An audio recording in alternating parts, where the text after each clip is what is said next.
Hi, how are you? Today I am reviewing Ricoh Theta Z1 review. 2-minute review. The new Theta series flagship has much larger sensors and variable aperture lenses.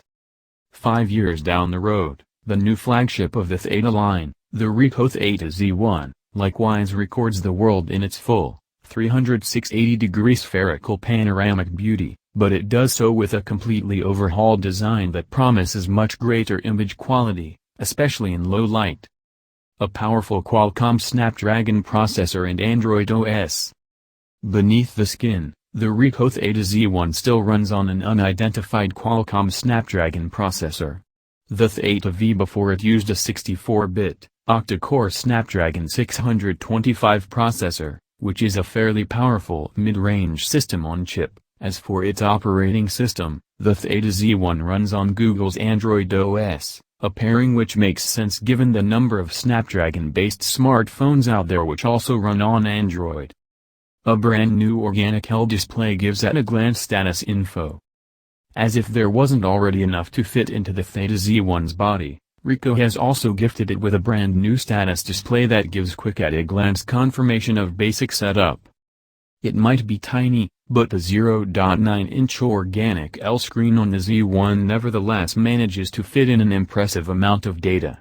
This includes the shooting mode, shutter speed, aperture, ISO sensitivity, exposure compensation, file type, remaining still image capacity and battery level. A new function button helps you forego your smartphone some, too. There's also one additional control, as compared to the Theta V. As well as the existing shutter button which sits beneath one of the two lenses, there is also a column of 4 buttons lining the side of the Theta Z1. Lowermost of these is a new function button, and above it you'll find the same power, Wi-Fi and mode buttons as in the Theta V. The new sensors bring a worthwhile increase in still resolution, too. As well as being a good 4 times larger than the 12-megapixel, 0.3-inch sensors they replace. The new 20-megapixel, 1-inch sensors used in the Theta Z1 are also significantly higher in resolution. The total pixel count has increased by 2/3, and with a maximum resolution of 6720 by 3360 pixels, or roughly 23 megapixels, output images should have around 1.25x the linear resolution than those of the Theta V, all else being equal. New lenses bring aperture control to the table. The new lenses of the Ricoh Z1, like those of the Theta models which preceded them, use a prism-folded design which allows the image sensors to be mounted at right angles to the optical path. Ricoh terms the design of its lenses a tri-fold structure, but sadly, we've yet to lay our hands on artwork showing the optical design.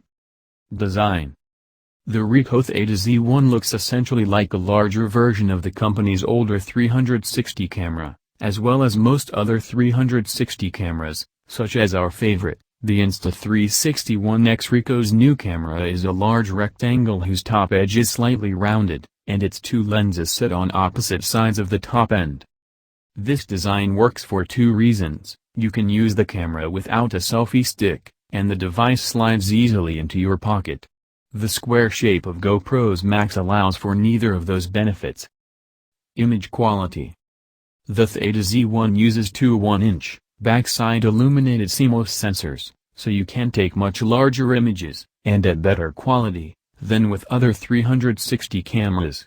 Still images can be as large as 23 MP, 6720 by 3360 pixels, and videos are recorded at 4K. 3840 by 1920, at 30 fps. Video and audio quality. I mounted all 3 cameras to a bike and took them for a ride through Central Park. The Z1 was very effective at eliminating wind noise and even picked up the sounds of the bike gears meshing. The GoPro Max's video was just as effective, while wind noise plagued the Insta360 One X's video. The Z1 was able to eliminate almost all the movement and keep the horizon fairly level. However, the footage still looked a bit wobbly.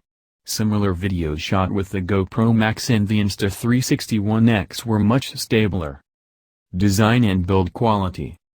As with their other camera in the Theta lineup, The Z1 utilizes a candy bar shape which makes it easy to use both handheld and with a tripod, selfie stick. The Z1 is the thickest of all the Theta cameras, but it also packs in two large 1-inch sensors, quite a feat of engineering for an all-in-one camera. Photos? If you are going to buy the Ricoh Theta Z1, you would do so because of its ability to shoot very high-quality 360 photos. There are many 360 cameras out right now, but most focus on video rather than photography. The Z1 takes the opposite approach. There are three features in particular that make the Z1 an excellent 360 camera for photos. Video. The Z1 can shoot 360 video at 4K resolution. There is no upgrade in resolution compared to the much cheaper Theta V, a fact that has not gone unnoticed. While the lack of a resolution upgrade is disappointing, that doesn't mean the video quality isn't superior. Those 1-inch lenses also work in video mode to capture excellent dynamic range and more accurate lighting. Software. When great hardware is not backed up by equally good software, it often leads to a frustrating loss of potential. The Theta Z1 certainly has excellent hardware, and thankfully Ricoh have put equal effort into the ecosystem, making the Z1 a user-friendly device. Verdict. The Theta Z1 is the best sub-$1,000 camera for 360 photography and the easiest to use. It's perfect for professionals who need higher quality 360 images with a low learning curve and quick turnaround.